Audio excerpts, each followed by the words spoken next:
This is episode 7, and for this episode, we're going to talk about some interesting developments and a season upcoming, which is this Saturday for Inter Miami football, and we're also going to talk about the Miami Heat's week an All-Star game, a little bit of mentionary, that deserves more time to talk about the situation with how the Miami Heat's been playing and the way how the games were run by it.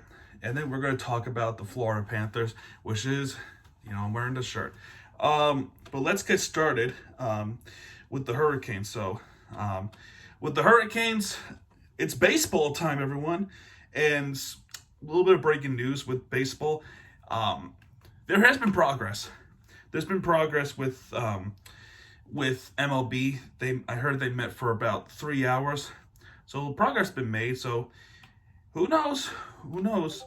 Hopefully in this coming week where we get closer and closer to the baseball season, because they already postponed it, the preseason, the spring training, to March 5th, which is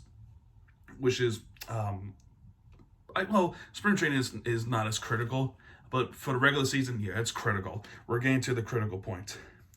So for the Hurricanes, we do have some breaking news, and that's baseball started. And within the baseball span, right, for the first time ever in program history, the Miami Hurricanes scored 10-plus runs in 4 straight games to begin the season. And they are 4-0 with blowouts of 10-plus runs. So it is an historical moment right now for the Miami Hurricanes baseball team. And you know what? Expect me to be there because I'm going. And it actually sold out one of the series. Sold out against the Florida Gators. I'm going. So yeah, that's going to be fun to watch. Sold out series of Florida Gators versus Miami Hurricanes. And I'm going to be there. So it's going to be fun. It's going to be a lot of fun. Baseball is already fun for the Miami Hurricanes. I can't wait. It's going to be awesome.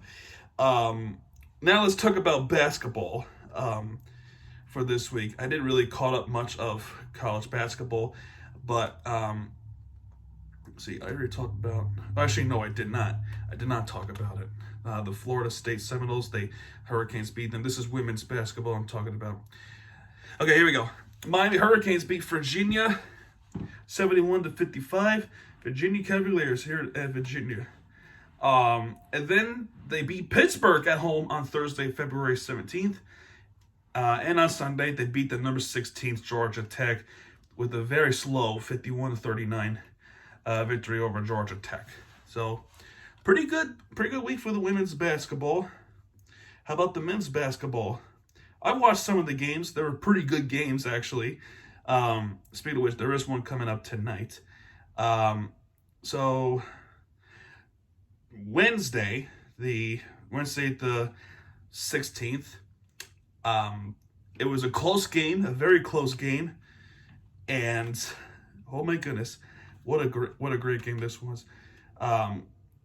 So what happened was it was a good game for the Hurricanes, and the Louisville Cardinals, they were really starting to come back, and we were in Louisville, Kentucky, known for basketball, known for good basketball, and we beat them at their city, Louisville.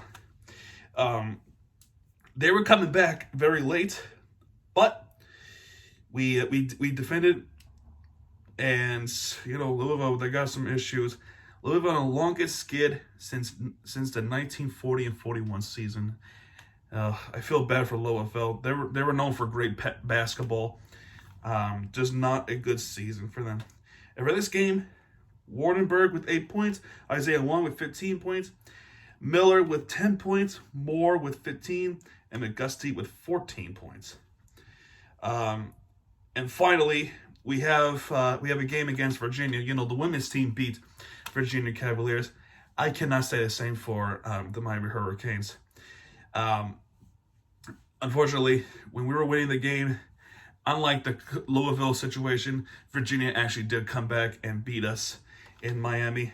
So kudos to Virginia for beating us at home, 74-71. Gardner Clark rally to 74-71 victory over Miami. And Gardner and Clark are their players, with Gardner with 23 points and Clark with 17 points. For Miami, Wardenberg with 6, Isaiah Wong with 10, Miller with 15, Moore with 14, and McGusty with 20 points. So that is the men's basketball. And again, we are playing tonight against Pittsburgh Panthers in Pittsburgh, Pennsylvania. So, good game to watch. As far as the standings for the ACC, let me double check. We are in 4th. We are still stuck because other teams are better. So we gotta come up there. And for the women's, we are down to 7th. So there's still a shot. There's still a shot for us to make it into the ACC bracket, but it's a long stretch. I think we might sneak in for the women's side. There's no doubt that the men's side is going to make it to the playoffs. There's no question about it. It's a matter of execution and how we can get back to the first place that we once were in ACC over the Duke Blue Devils. Next is the Miami Heat. Only 2 games last week because we approached All-Star. We approached the All-Star game.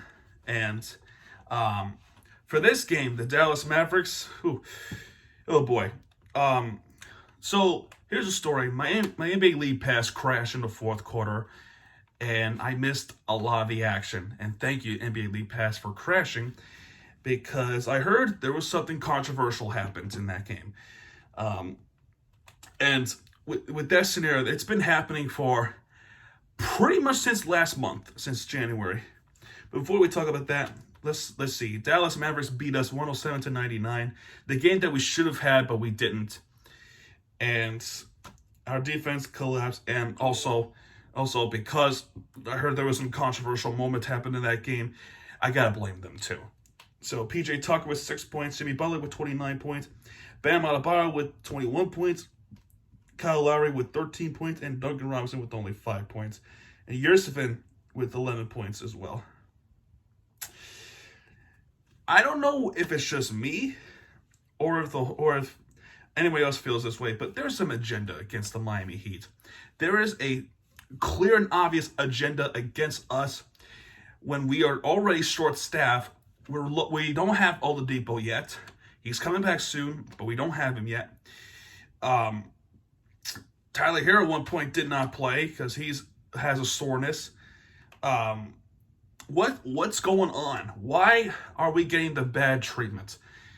You know, I'm not the one to go crazy on the refs because I am an umpire myself, but a lot of mistakes are being made. The Gabe Vincent getting pushed by LeBron, it was an offensive foul initially, and the elbow hit him in the chin, may I mind you, and we get called for a blocking. So many bad calls that were going against us, and I feel like I have to have a say on this, because if I don't have a say in this, then it's going to keep happening over and over and over again until eventually we crook. But we're not crooked. We're in first place of the East. We are in first place. And they want to hold agenda against us, Miami Heat fans. It's time for us to speak out, because I've had enough of this. And we deserve better treatment. If you're going to call the game, call it evenly, call it balancedly. Do not make it one-sided, because a lot of these games, may I mind you, Atlanta Hawks, right? LA Lakers, right? This game, right? Brooklyn, right? Think about those games, right? A lot of calls were going not in our favor, especially the upcoming game. They have a strange agenda against us. It's time for us to speak out. If you're going to call the game, call it properly. Do not make it feel like one-sided, because it is feeling one-sided. But who knows? They might get paid to, they might get paid to call a crooked game. So it's bullshit. It is so bullshit that it keeps happening. Next, we have Charlotte Hornets. Oh boy. This is, there were some crazy moments, but there were also some, stressful moments. This is one of the craziest games I've seen all season. And I'll tell you the score. 111-107, Miami Heat in double overtime against Charlotte Hornets. By the way, the Florida Panthers beat the Carolina Hurricanes the day before, and we're going to talk about that after this scenario. So we will talk about that, I swear. But the box score: PJ Tucker with 15 points, Jimmy Butler with 15 points, Bam Adebayo with 15 points, 15. Kyle Lowry with 25 points, and Duncan Robinson with 21 points, and Yerson with 10 points. Okay, let's see. This game, we're good, and then we've been outscored in the second quarter. Second quarter, they just completely dominated. You're looking at guys like Lonzo Ball, occasional PJ Washington, and you cannot forget the big guy Miles Bridges. And then the guy who got traded, I think he was traded from Boston, if I'm not mistaken. Sorry if I can't get it right. Montrezl Harrell. I forgot where he's from, but he came to this team from a trade, and then he put the light on fire on us. Third quarter, this third quarter was such a disaster. It is such a disaster in every conceivable way. We've just been missing. But on the other hand, Charlotte was also missing. They were also missing their shots as well. So we had so many chances to capitalize on their missing shots, and of course we miss. Fourth quarter, I'm surprised we even tied the game. And it's all thanks to Kyle Lowry. He made a breakout quarter and saved us a win. He saved us in the fourth quarter, and thus going to overtime. We went to overtime, and again, Kyle Lowry with helping us as well as Duncan Robinson was. Bam Adebayo was also an impact in this as well. Jimmy Butler, the rest of the game, he was not very good. But thankfully in the second overtime, the guy who don't really make too many threes anymore, he made a very clutch three-pointer from the outside and ultimately won us the game. He won us the game, and Jimmy Butler, you're a clutch player. Thank you for us. And we win 111-107. And then here comes the All-Star break. And just a little bit of quick recap. Team LeBron wins over Team Durant. So that's great. And Jimmy Butler did play. He did play for Team LeBron. He got 2 points only. He only got 2 points, so he wasn't really much of a huge impact. But he did play. He scored 2 points. So good for Jimmy Butler for getting the opportunity. And I believe Spoelstra was coach for the Durant. So they were pretty good. This was a really good game. Very close up until the end. So next game, Friday the 25th in New York City against the Knicks. It should be a win. If it's not a win, oh boy, then it's a humiliation because the Knicks, they're down to 12th place. So we cannot lose to the Knicks. And then the next game is the San Antonio Spurs in Miami. And then after that, it is against the Chicago Bulls. So that is it for Miami Heat. So, funny story, before I was recording, I was having a little bit of a debate. I was thinking, could it be this team, or could it be this team, or could it be that team? And ultimately I made a decision. So, well, it was a tough decision to make. I realized that, it is the right call to make. But it does not mean they are not close, because this was a close decision, and thankfully it happened. And the next team we're going to talk about, in the upcoming of this video, before the Florida Panthers, is Inter Miami's preseason. So let's see. Boy, oh boy, I was close of giving the first place in the winners of the week. All right, so here comes Inter Miami. They started off against the Columbus Crew, and it was a draw 1-1. So I don't have the box score for that game, and I don't think I have the box score for the second game. But I do, however, have the box score for the third game. So let's talk about the first game first. So Inter Miami, leading all the way until the very end, where Columbus scored an equalizer. It was a saving game. It was 1-1, and we got the point off of it. Next game, against Charleston Battery. It is a USL Championship team. It was just a second-tier soccer in the U.S. pyramid.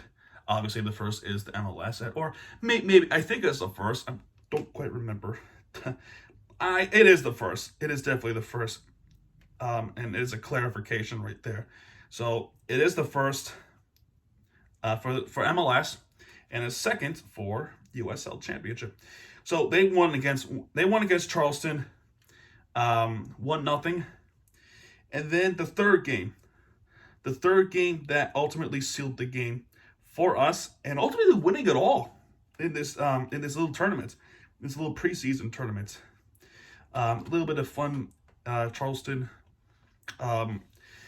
tournaments in the preseason, which happens annually. It's called a Carolina Challenge Cup tournament, and basically you got to have the most points in the entire tournament to pretty much win the trophy. So let's see here who scored first. And by the way, and they played against Charlotte FC, the expansion team that recently joined the MLS.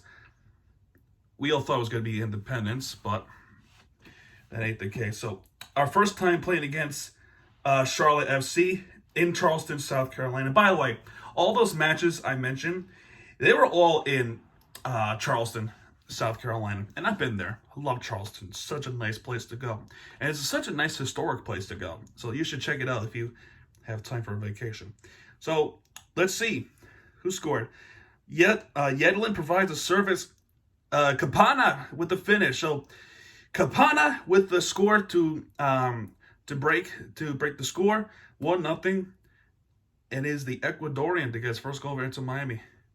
So an amazing goal. And to finish it all up, ultimately, to lead 2-0, is none other than our future captain, which is basically our captain already, Gonzalo Higuain. He is proven he is our leader, and he wants to play. And ultimately, he won us the game. So Gonzalo Higuain, thank you very much. So that's amazing. So I think Lassiter was the one that scored the other goals. I think it was against Charleston Battery. Lassiter scored for that game, I believe. I don't quite remember, but that's what I'm assuming. We pretty much won the game, but there was something that happened. It was a controversial call at the end that went to VAR, and the call was stand. So a penalty was given for Charlotte. And would you not believe who scored for Charlotte FC at stoppage? It is a former Inter Miami player. It was Christian Mccoon who scored to make it 2-1 Inter Miami. And even though that happened, it's already too late. So let me explain this, right? Here's the bracket for the points, right? Let's see. Inter Miami with 7 points. Columbus with 5 points. Charleston with I think they had 3. I forgot, but Charlotte had nothing, 0 points. And with this, because Columbus would beat Charleston in that week, so our win, our 3 points, would have declared us the winner of this Carolina Challenge Cup. So, and with Columbus, they have a habit of winning this. Apparently, this is an annual tournament. Most wins by DC and Columbus, and at one point they were 3-time champion in a row. So, Columbus Crew, no stranger of winning this, even though it's only preseason. And finally, it was us that win it all. Inter Miami, our first trophy. And even though it's only preseason, it was only a preseason tournament. But this win gives us a boost of confidence for Inter Miami coming into the regular season. And a good thing about it is that we do have a trophy. We have a trophy to at least show for it. And it's not a major trophy, I know. But within our rebuild year, I take it. So, and I'll tell you what, I'll tell you a secret. It's not really a secret, but I'll tell you a confession. I love South Carolina and I love North Carolina. I love the Carolinas. They have one of the best people ever. They're so nice. They're so inviting. Florida, also inviting people. So all those places that I mentioned, they're all friendly. I love them all. They're all great people. And we get the privilege of winning it in Charleston, South Carolina. Thank you. Gracias, Charleston Battery, for letting us into this tournament and winning it and bringing the trophy back home. I know one of these years Charleston will win. Hopefully they do. Gotta get past Columbus. Hopefully we come back. Maybe, but thank you for the opportunity. It's really appreciated. We're not done yet with Inter Miami. We have breaking news in this time of the recording. Breaking news. Inter Miami announced the club has acquired an international roster slot from Atlanta United in exchange for $200,000 general allocation money. So our $200,000 going to Atlanta. In exchange, we have an international roster slot from Atlanta United. So, oh boy, that is an interesting one to swallow. It might give us more of an option from Atlanta. Who knows? Who knows what we might get from Atlanta? All we know is it is an international player, and hopefully this next player from Atlanta gives us a boost against Chicago Fire, which I'm gonna be there. So yeah, this is crazy. This is actually crazy. Only in our rebuilds year, we're not gonna just be a rebuild. We want to win. We're all about winning, Florida. We're all about winning, Miami, and we are the winners. And the media gives us care to give us credit for. Hello, future me. This is before we talk about the Florida Panthers. And I already did talk about the Florida Panthers in this original video, but I have to come back after I made the original video because I forgot to mention with the Inter Miami that there was also breaking news, and that is Ryan Saylor, who had officially signed with Inter Miami, and with this, and that's a lot to do with Ian Frey's injury as a dip replacement. But either way, Saylor with a great signing, and now he is a solely depth piece behind Lowe, McVay, Quinteros, and Mabika. So this is a great signing all around for Inter Miami, and I still feel like this boost of confidence after the Carolina Challenge Cup win would boost our chances of actually having a good season and having our win against Chicago Fire this coming Saturday. All right, on to Florida Panthers. And finally, we have the main event, the Florida Panthers. And speaking of Charlotte and Carolina, we start off with the Carolina Hurricanes on national television against the Carolina Hurricanes on TNT. I loved this game. It had everything I ever wanted. A great game, a physical, a fight, and an overtime. So, all right, let's see. Trovo Terovevian. Teravian. I'm sorry if I can't get it right. I'm not good with hockey names anymore. Very late in the first period, making 1-0 Carolina. Alexander Barkov with a nasty move against Carolina to equalize 1-1. A very nasty goal. That goal pretty much made the NHL page, as well as the other moment that happened in this game. Troy D'Angelo to make it 2-1 Carolina. So it is some pretty interesting stuff. Very late in the third period, empty net. Sam Reinhart saved us the game to make it 2-2. And we're talking about an overtime on TNT. There was a double box between this game and Colorado Avalanche, who we beat earlier in this year, and against the Vegas Golden Knights, which we beat earlier this year too. That's also national television. There was a double box. And before you know it, it became a single box for Colorado because, well, let's just say it was already a game winner when we're talking about a double box. Aaron Ekblad won us the game 3-2 against Carolina Hurricanes in Raleigh, North Carolina. We swept Carolina this weekend. Think about this. Carolina Hurricanes, we beat. Charlotte Hornets, we beat in triple overtime. By the way, two sports are in overtimes. That's pretty crazy. Hurricanes, Hornets, and Charlotte FC in Carolina Challenge Cup. Think about this, right? We swept Carolina, North Carolina specifically, this week and weekends. I just thought about it just now, like, wow. But we're not done talking about this game. There is an honorable mention that I want to express the gratitude of one of the best saves you will ever see in a lifetime. Honorable mention of this game is Lucas CARLSSON, who it was going to be a goal for 2-0 goal for Carolina, and Bobrovsky is a little bit too far from the net, but Lucas CARLSSON with the high stick to block the puck out of the zone, out of the net, and ultimately made the greatest saves I have ever seen as a Florida Panther fan.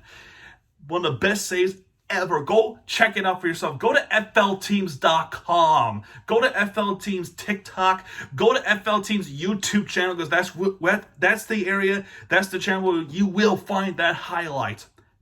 It's the greatest saves I have ever seen from a defenseman. And that's the point of being a defenseman, is to back up the goalie if things go wrong. And thankfully, Lucas CARLSSON, thank you for that marvelous save. Oh my goodness. Whew. Boy. Next is the Minnesota Wild, and it's the ESPN Plus Hockey Night. So we pretty much made prime time on ESPN Plus. You can watch it on ESPN Plus if you pay $5 a month, or you can go to NHL.66 to watch it for free. Florida Panthers, getting a roll. And by the way, we're on road on this when this happened. Normally we're good on home. We're pretty good at home on the road as well. Kirill from Minnesota, Kaprizov to make it 1-0 on the power play. Mason Marchment responded with an unassist goal to make it 1-1. Mason Marchment again to make it 2-1. So he has 2 goals already in the first period. Second period, Anthony Duclair to make it 3-1. Aaron Ekblad with the power play goal to make it 4-1. So Florida Panthers are rolling against Minnesota. Minnesota is a dangerous team, especially if they're going to make good comebacks. And they were showing it too with Matt Zuccarello with the power play goal to make it 4-2. And, you know, their goal horn is actually very similar to ours. Just realized it. Carter Verhaeghe on an empty net. And Minnesota with the strategy to make an empty net to add an extra player when the game is 4-2, which is an interesting strategy, actually. But ultimately, it did not pay off. It actually made things worse for Minnesota because Carter Verhaeghe to make it 5-2. And then they're going to go, and actually, shockingly enough, they're going to do it again, the empty net. The empty net opportunity to try to get the game back from Minnesota, but ultimately, guess who finished the game off? It was Mason Marchman. And by the way, he had 2 goals earlier. That was his 3rd one, which means in his first time in his NHL career, he has a hat trick. So congratulations to Mason Marchman to have a hat trick for the first time in your NHL career. It is a wonderful feeling if you have a hat trick against the Minnesota team, who is also very, very, very good. With Minnesota, I want to explain how good they are. They are 2nd place in the Central Division in the Western Conference. Colorado right now, they have the real shot of winning the President's Trophy. So so President's Trophy, it's either us or Colorado or Tampa Bay Lightning. So that's the team we should also watch out for. And don't let the Lightning schedule fool you, because they have not played too many games last weekend. But when they do, they would win. Last time the Lightning played, from my knowledge, was a while ago, actually. Actually, I didn't realize they haven't been playing. But we do play tonight against Nashville. I'm actually not even done. We beat Minnesota, as I explained. Sunday, we have beaten Chicago in Chicago, Illinois. So who scored for us? Let's see. Oh, I'm at the wrong slide. Aaron Ekblad to start us off, 1-0.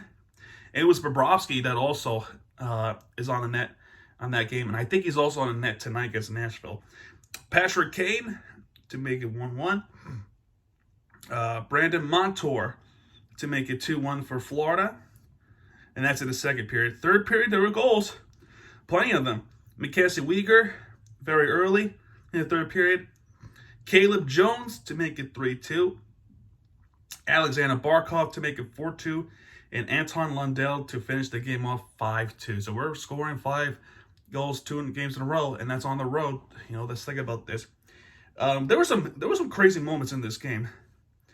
There were some pretty insane and moments that I did not like. As for example, the Gudis holding call that was called against him. I don't care if it's between the legs. How is that holding? How is that holding? I don't get it. If anything, he was hooked. So, you know, it is what it is. 5-2 against Chicago. Tonight we go up against Nashville. Nashville Predators at home. And afterwards we go against Columbus Blue Jackets as well. And so now for the Lightning, they're on national television. So us Panthers fans, we got to watch out for the Tampa Bay Lightning too, because they're also a major threat. That's the team to also keep an eye on. So, and then afterwards, we should be set in stone for the Florida Panthers if things go our way. Things are looking very bright for us and dangerous, and we love it. We have the easiest schedule in the league, as I just found out. Well, that's pretty crazy. So, yeah, folks. Next episode, I'm going to be in a different location. You'll see me in a different place, different environment, and more Miami vlogs in season 2. Because, breaking news, I'm coming back to Miami. So, hopefully you find me. Anyway, folks, that's going to do it for this video. If you like this video, hit that like button, subscribe for more. Florida Panthers is your winner of the week for Miami Sports Recap of the Week. I enjoy talking about these things because when we win, I'm happy. When we lose, I'm depressed. So, yeah, folks, this is Miami TVG. If you like this video, hit that like button, subscribe for more because we have you back. And when we do, we'll be right there with you for the entertainment you deserve. Our championships is coming. And when it does, we are going to go out on the streets and have a parade and drink a bottle. All right, folks. Good night, everybody.